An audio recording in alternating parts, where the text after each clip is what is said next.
Nicotine. You've probably at least heard of it. If not, you know a little bit more about it. Today I want to cover kind of 3 baseline topics about nicotine in specific. 1, what is nicotine? 2, how does nicotine work and kind of subsequently how is it so addictive? And 3, how does it relate to topics around vaping? Nicotine is an extremely addictive chemical that stimulates the nicotinic cholinergic receptor in our brain to release dopamine. Nicotine induces pleasure and reduces stress and anxiety. Use of nicotine improves concentration, reaction time, and performance of certain tasks. Now this sounds great. Nicotine just kind of sounds like this sort of wonder chemical. Why isn't everyone taking nicotine?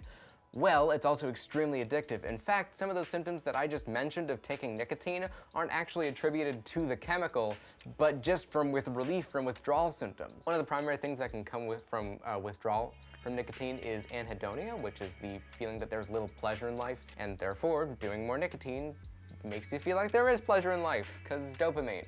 The way nicotine works is it attacks your nicotinic cholinergic receptors in your brain. Those release dopamine. This release of dopamine actually increases the reward system in your brain of if I do this thing, I will get something good out of it.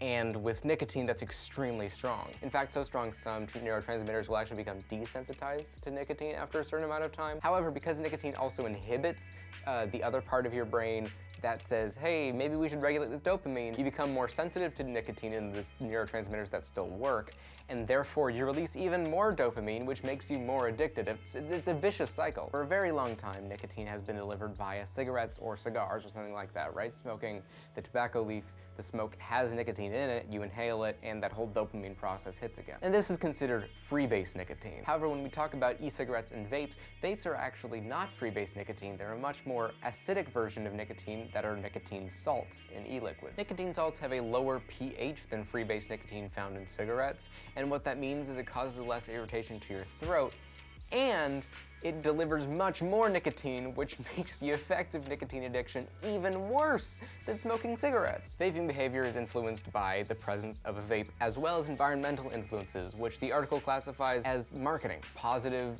marketing around vapes and being like, hey, they're actually not that dangerous. It's nicotine, but safe, because nicotine's safe on its own. Come on. Getting back on track, you ingest the nicotine into your body, it triggers your nicotinic cholinergic receptors, releases neurotransmitters like dopamine, and then that provides the reinforcement for your reward system, right? You get that enhanced performance, a mood boost, you actually lose weight, it reverses your withdrawal symptoms, and it kind of acts as a sort of self-medication, and then the cycle repeats itself.